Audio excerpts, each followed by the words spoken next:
Welcome students. Now we are going to see Unit 2 Matter and Materials. What does mean by matter? Matter na enna? Matter occupy space and weight. Materials means பொருட்கள். For example, matter க்கு example என்ன அப்படின்னா, take a pencil box. Pencil boxல pencil box empty-ஆ இருக்குமா? No. It will occupy with pencil, eraser, sharpener, scale, pen இந்த மாதிரி நிறைய things வந்து pencil பாக்ஸில் ஆக்குப்பை பண்ணோம். அதே மாதிரி அது ஆக்குப்பை பண்ணதுக்கப்புறமா பென்சில் பாக்ஸ் லைட்டாக இருக்குமா? இல்லை, வெயிட்டாக இருக்கும். ஸோ சேம் டைம் அதே மாதிரி ஸ்கூல் பேக்கு எம்டியாக வச்சுருக்க முடியுமா? No. It will occupy books, water bottles and pencil box. So அது ஸ்பேஸ் ஆக்குப்பை பண்ணதுக்கப்புறமா என்ன ஆகும்? அது வெயிட்டாக இருக்கும். So matter occupies both space and weight. Everything in the universe, see, materials, everything in the universe is made up of matter. ஆமாம், everything which is in the universe is made up of matter. We need to explore many different materials to make sense of our world. The matter from which a thing is made up of is called material. For example, chair is made up of wood, eraser is made up of rubber, candle is made up of wax. So இப்போ மேட்டருன்னு சொல்லிட்டு நம்ம ஒரு திங்கை தான் mention பண்ணுறோம், right? இப்போ pencil பாக்ஸுன்றது matter. அந்த pencil உள்ளே இருக்கிற pencil, that is a matter. So அந்த மேட்டர் இஸ் மேடப் ஆஃப் மெட்டீரியல்ஸாக. ஃபார் எக்ஸாம்பிள், இப்போ பென்சில் வந்து பார்த்திங்கன்னா it is made up of wood, pencil box is made up of plastic. So each and every thing அதே மாதிரி தான் அவங்க எக்ஸாம்பிள்ஸ் கொடுத்துருக்காங்க. Chair is made up of wood. இப்போ சேர் எடுத்துக்கிட்டிங்க அப்படின்னா டெஃபினெட்லி வீட்டில் சேர் இருக்குன்னா ஒரு ஸ்பேஸ் ஆக்குப்பை பண்ணோம். சேம் டைம் சேர் எப்படி இருக்கும்? மினிமம் ஏதாவது ஒரு வெயிட்டாவது இருக்கும் இல்லையா? So chair occupy space and weight. இதுதான் matter and materials. Matter is made up of மெட்டீரியல்ஸ்னு சொல்லிட்டு சொல்கிறோம். Come to the next page. Properties of material. ப்ராப்பர்ட்டிஸ்னால் என்ன? பொருட்களின் பண்புகள். ஸோ பார்த்திங்கன்னா we can measure, see or feel the materials. நம்ம பொருட்களை நம்ம கண்ணால் பார்க்க முடியும். அதை ஃபீல்னால் டச் பண்ணி அது எப்படி இருக்குது அப்படின்னு சொல்லிட்டு ஃபீல் பண்ண முடியும். அண்ட் கேன் மெஷர்னால் அளவு கூட எடுக்க முடியும். Different materials have different properties.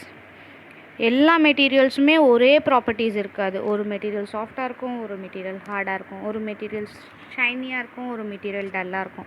இந்த மாதிரி ஒரு மெட்டீரியல் ஒரு ப்ராப்பர்ட்டி மட்டும் இருக்காது, நிறைய ப்ராப்பர்ட்டிஸ் இருக்குது. Most materials have more then one property. நிறைய மெட்டீரியல்ஸ்க்கு வெறும் ஒரு ப்ராப்பர்ட்டி மட்டும் இருக்காது, நிறைய ப்ராப்பர்ட்டிஸ் இருக்கும். ஃபார் எக்ஸாம்பிள், பார்க்க சாஃப்டாக இருக்கும், சேம் டைம் அது ஷைனியாகவும் இருக்கும். ஸோ இந்த மாதிரி ஒரு ப்ராப்பர்ட்டிக்கு ஒரு மெட்டீரியலுக்கு ஒரே ப்ராப்பர்ட்டி இருக்குன்னு சொல்ல முடியாது, நிறைய ப்ராப்பர்ட்டிஸ் இருக்குது. தே கேன் பி ஹார்ட், நான் சொன்ன மாதிரி hard, soft, shiny, dull, smooth, rough, flexible or rigid. see here, இப்போ இதை தான் நம்ம வந்து டீட்டெயிலாக நெக்ஸ்ட்டு பார்க்க போகிறோம். Heart material and soft material. Materials which cannot be easily compressed, cut, bent or scratched are called hard materials. So materials which cannot be compressedனா அமுக்க முடியாது, அதை ஈஸியாக கட் பண்ண முடியாது. பெண்ட்னா வளைக்க முடியாது. ஸ்க்ராட்ச் அப்படின்னா கீறல், அதை ஈஸியாக கீறலும் போட முடியாது. அந்த மெட்டீரியல்ஸை நம்ம என்ன சொல்கிறோம்? ஹார்ட் மெட்டீரியல்ஸ் அப்படின்னு சொல்கிறோம். எக்ஸாம்பிள் என்னென்ன எக்ஸாம்பிள் கொடுத்துருக்காங்கன்னு பாருங்கள். பிரிக், செங்கலை நம்மளால் கம்ப்ரெஸ் பண்ண முடியுமா? செங்கலோ அல்லது இப்போ வந்து சிமெண்ட் கல் மாதிரி வருது இல்லையா? அதை ஈஸியாக நம்மளால் கம்ப்ரெஸ் பண்ண முடியுமா? முடியாது. கட் பண்ண முடியுமா? முடியாது. பெண்ட் பண்ண முடியுமா? முடியாது. அதில் கீறல் போட முடியுமா? முடியாது. ஸோ பிரிக், போன், எலும்பை நம்ம எதுவுமே பண்ண முடியாது.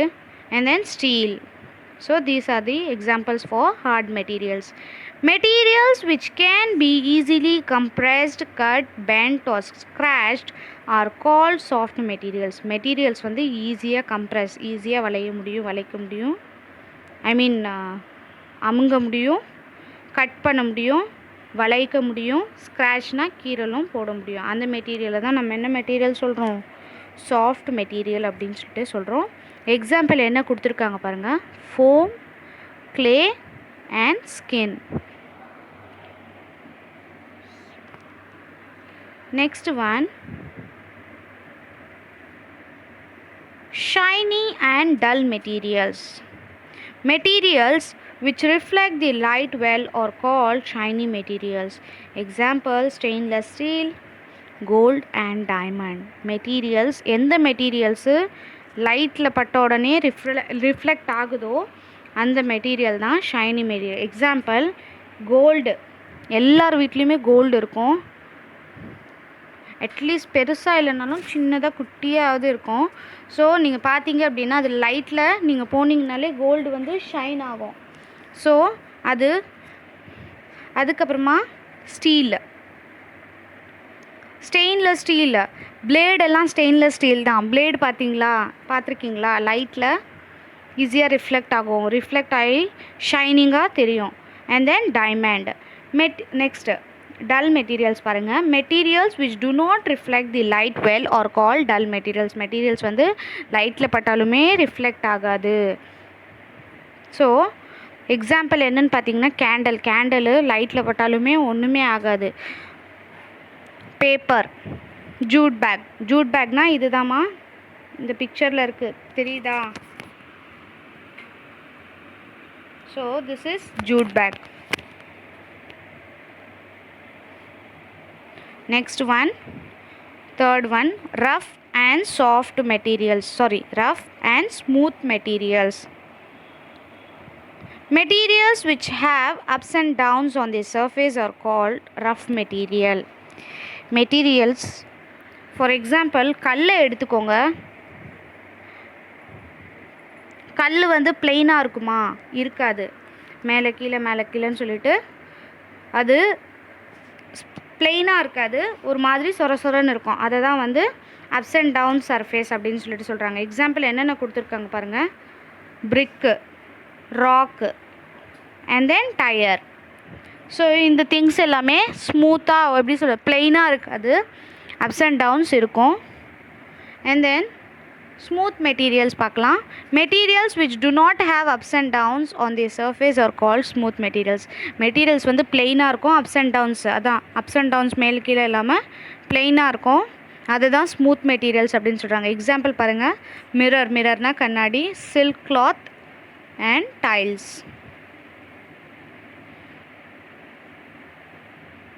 Now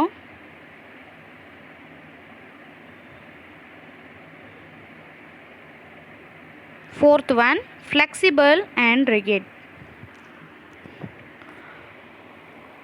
Materials which can be bent or stretched easily are known as flexible material. Example, rubber band, electric wire and cycle tube. Materials can be bent, stretched easily are called flexible materials. Materials ஈஸியாக bend வளைக்க முடியும், ஸ்ட்ரெச்னா விரிக்க முடியும். அதை தான் வந்து எவ்வளோ விரிக்கிறோமோ அவ்வளோ விரிக்க முடியும். அது ஈஸியாகவும் பண்ணலாம், அது ஈஸியாக பெண்ட்டும் பண்ணிடலாம், ஈஸியாக ஸ்ட்ரெச்சும் பண்ணிடலாம். அந்த மெட்டீரியல்ஸை தான் என்னன்னு சொல்கிறோம்? Flexible. For example rubber band எடுத்துக்கோங்க. ரப்பர் பேண்ட் நீ என்ன வளைச்சாலும் வளையும். அதே மாதிரி எவ்வளோ தூரம் நீங்கள் ஸ்ட்ரெச் பண்ணுறீங்களோ அவ்வளோ தூரம் வரும். நெக்ஸ்ட்டு மெட்டீரியல்ஸ், எக்ஸாம்பிள் பார்த்துடலாம். அதுக்கு முன்னாடி rubber band, electric wire and cycle tube. Once again I will read the sentence. Materials which can be bent or stretched easily are known as flexible materials. Example, rubber band, electric wire and cycle tube. Now we'll go to the rigid materials. Materials which cannot be bent or stretched easily are known as rigid materials. Materials ஈஸியாக பெண்டும் பண்ண முடியாது, வளையவும் முடியாது, விரிக்கவும் முடியாது. அதை தான் வந்து என்ன சொல்கிறது, ரிஜிட் மெட்டீரியல்ஸ் அப்படின்னு சொல்லிட்டு சொல்கிறோம். எக்ஸாம்பிள் என்ன கொடுத்துருக்காங்க பாருங்கள். ஸ்டிக், உடன் ஸ்கேல் அண்ட் ஸ்டோன். ஸ்டிக்கு, உடன் scale and stone.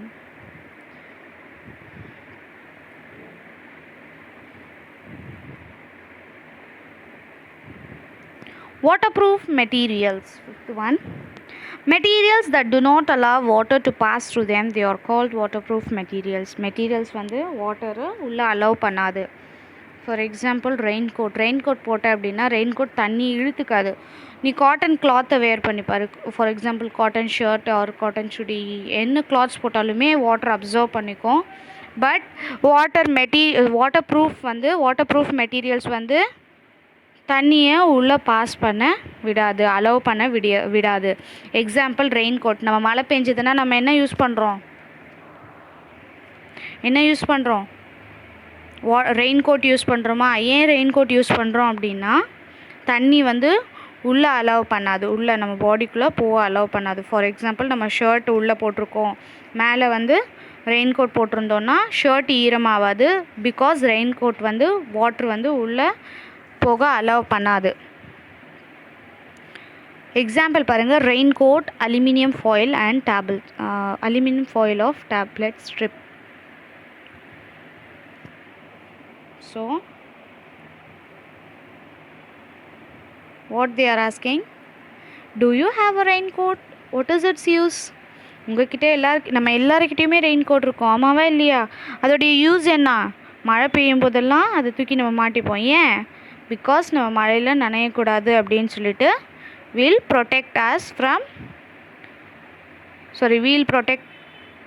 through raincoat. Raincoat போட்டு நம்ம ப்ரொடெக்ட் பண்ணிப்போம். Transparent, translucent and opaque objects. See here, transparent object. Have you ever seen through the bus window? நீங்கள் பஸ்ஸில் போகும்போது பஸ் விண்டோ மூலியமாக பார்த்துருக்கீங்களா? Some objects allowed to pass through them. This helps us to see through them as the window of a bus. Let us see how different objects behave with light. Transparent object. Transparent object allows the light to pass through them, so we can see other objects clearly through transparent objects. So transparent object என்ன பண்ணுமா? For example ஒரு வாட்டரை எடுத்துக்கோங்க, ஒரு class கண்டெய்னரில் எடுத்துக்கோங்க. Pass தி light, torch ஒரு கையில் வச்சுக்கோங்க. அந்த லைட்டை வந்து த்ரூ டார்ச் வந்து அந்த வாட்டர் கண்டெய்னரில் லைட் பாஸ் பண்ணுங்கள். Definitely it will reflect because it allows all light to pass through it. அதே மாதிரி நீங்கள் பாஸ் பண்ணுற இமேஜும் எப்படி இருக்கும்? கிளியராக இருக்கும். அதை தான் வந்து நம்ம என்ன சொல்கிறோம்? டிரான்ஸ்பரண்ட் ஆப்ஜெக்ட் அப்படின்னு சொல்லிட்டு சொல்கிறோம். எக்ஸாம்பிள் வாட்டர் கண்டெய்னர் எடுத்துக்கோங்கம்மா. நீங்கள் வீட்டில் பண்ணி பார்க்கணும் அப்படின்னா வாட்டர் கண்டெய்னர் கிளியராக இருக்கணும், கிளாஸ் கண்டெய்னராக இருக்கணும். அதை எடுத்துக்கிட்டு இன்னொரு ஹேண்டில் டார்ச் வச்சு ஆப்போசிட் ஒரு ஆப்ஜெக்ட் வச்சுக்கோங்க. ஃபார் எக்ஸாம்பிள் இப்போ வாலே வச்சுக்கோங்க ஒரு ஆப்ஜெக்டாக. நீங்கள் என்ன பண்ணுங்கள், அந்த கண்டெய்னரில் லைட் பாஸ் பண்ணிங்கன்னா லைட் கம்ப்ளீட்டாக பாஸ் ஆகும். அதே மாதிரி இமேஜும் எப்படி இருக்கும்? கிளியராக இருக்கும். எக்ஸாம்பிள் பார்த்தீங்கன்னா air, glass and pure water. Now the second one, translucent object.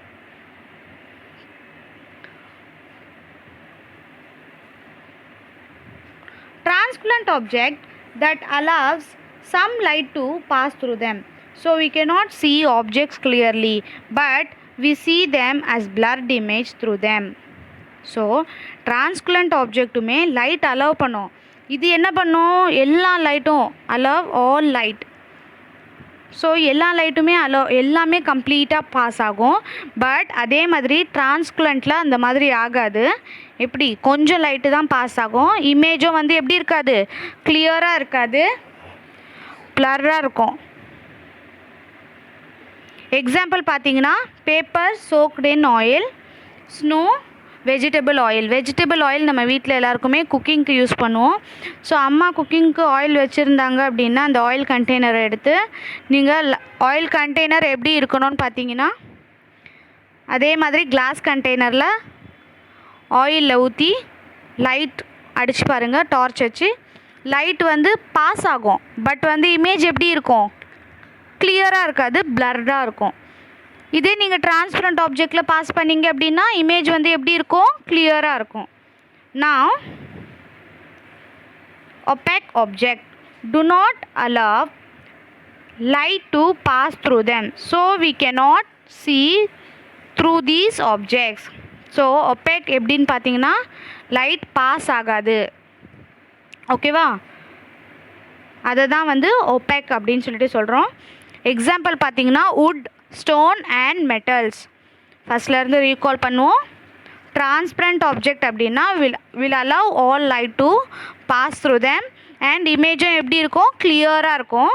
அதே மாதிரி டிரான்ஸ்குலண்ட் லைட் பாஸ் பண்ண அலோவ் பண்ணும், பட் கம்ப்ளீட் லைட் இல்லை, கொஞ்சம் லைட் பாஸ் ஆகும். இமேஜ் வந்து எப்படி இருக்கும், கிளியராக இருக்காது, பிளர்டாக இருக்கும். opaque வந்து லைட்டே பாஸ் பண்ண விடாது. எக்ஸாம்பிள், ஒரு உடன் ஸ்கேல் எடுத்து நீங்கள் லைட் பாஸ் பண்ணி பாருங்கள், லைட் பாஸ் ஆகாது. அதே மாதிரி உடன் ஸ்கேல் இல்லாதவங்க கல், ஸ்டோன், கல், ஏதாவது ஒரு மெட்டலை எடுத்து நீங்கள் லைட் அடித்து பாருங்கள், லைட் பாஸ் ஆகாது, because it is an opaque. Now the reflection of light, last topic of our lesson. We see the world around us with the help of light. Where do we get light source? Light from? Light may come either from the sun or from the other source, like an electric lamp or a bulb. The objects that give off light are called light source. So நம்ம வேர்ல்டில் நம்மளை சுற்றி இருக்கிற திங்ஸை நம்ம எப்படி பார்க்குறோம், through light தான். லைட் இல்லாமல் இருட்டில் போய் நின்றா ஏதாவது தெரியுமா, எதுவுமே தெரியாது. மார்னிங்கு சன்லைட்டு வெளியில் நம்ம வீட்டு இல்லாமல் வெளியில் சரௌண்டிங்ஸில் நம்ம எப்படி பார்க்குறோம், வெளியில் இந்த திங்ஸ், சப்போஸ் ஆப்போசிட்டில் நம்ம ஆப்போசிட் வண்டி வருது அப்படின்னா நம்மளுக்கு எப்படி தெரியுது, த்ரூ சன்லைட் தான். சப்போஸ் நைட் டைமில் வண்டி வந்தால் வண்டிலேயே அந்த லைட்ஸ் இருக்கும். ஸோ லைட் ஆட்டோமேட்டிக்காக நம்ம ஆன் பண்ணி விட்டுட்டு வரலாம். பட் வேரல்ஸ் இன் தி மார்னிங் வந்து how we can see the things which is around us. For example, if a person is coming in front of us, யாரோ ஒரு ஹியூமன் பீயிங் நம்ம முன்னாடி வரான், அப்போ நம்மளுக்கு எப்படி தெரியும், த்ரூ தி சன்லைட் இருக்கிறதுனால மட்டும்தான், வெளிச்சமாக இருந்தால் மட்டும்தான் நம்மளுக்கு தெரியும். இருட்டாக இருந்தால் எதுவுமே தெரியாது. இப்போ வீட்டு உள்ளெல்லாம் எப்படி, ஒன்று நம்ம லேம்ப்பு இல்லைனா எலக்ட்ரிக் பல்ப், ஏதாவது ஒன்று, எலக்ட்ரிக் லேம்ப் ஆர் பல்ப்பு ஏதாவது ஒன்று போட்டால் தான் வீடு வெளிச்சமாக இருந்தால் மட்டும்தான் நம்மளுக்கு வீட்டுக்குள்ளே என்ன இருக்குது அப்படின்னு சொல்லிட்டு நம்மளுக்கு தெரியும், இல்லைன்னா தெரியாது. அதை தான் வந்து லைட் சோர்ஸ் அப்படின்னு சொல்லிட்டு சொல்கிறோம். வெளியில் பார்த்தீங்க அப்படின்னா சன்னு தான் லைட் சோர்ஸு. வீட்டு உள்ளே பார்த்தீங்கன்னா எலக்ட்ரிக் லேம்பும் பல்பு தான் light source. Next one, when light falls on a transparent material, it passes through it. However, when light falls on a polished surface of an opaque material, it does not pass through it. It bounces back. The bouncing of a light by any smooth or polished surface is called reflection. For example, ஒப்பேக்கு ஒரு example கொடுக்குறேன். வீட்டில் இருக்கிற mirror பார்த்தீங்க அப்படின்னா double side மிரராக இருக்கக்கூடாது, single side mirror.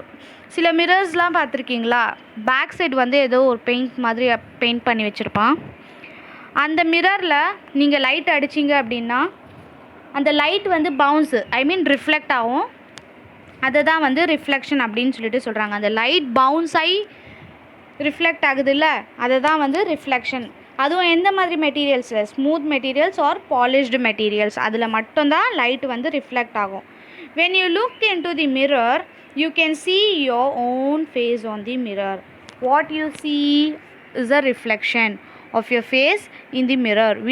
We also see reflection of the other objects that are in front of the mirror. These reflections are formed by light and they are called images.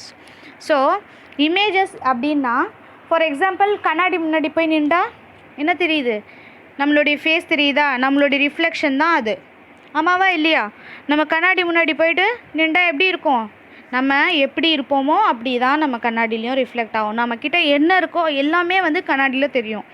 So அதை தான் வந்து image அப்படின்னு சொல்லிட்டு சொல்கிறாங்க. ஓகேவா? By this lesson get complete. see here இங்கே ஒரு small activity. என்னென்ன மெட்டீரியல்ஸ் ரிஃப்ளெக்ஷன் ஆஃப் லைட்டுக்கு ஒரு small activity. Students if you are willing to know what is the reflection of light, reflection of lightனா என்ன அப்படின்னு சொல்லிட்டு உங்களுக்கு தெரிஞ்சுக்க ஆர்வம் இருந்தால் you can do this.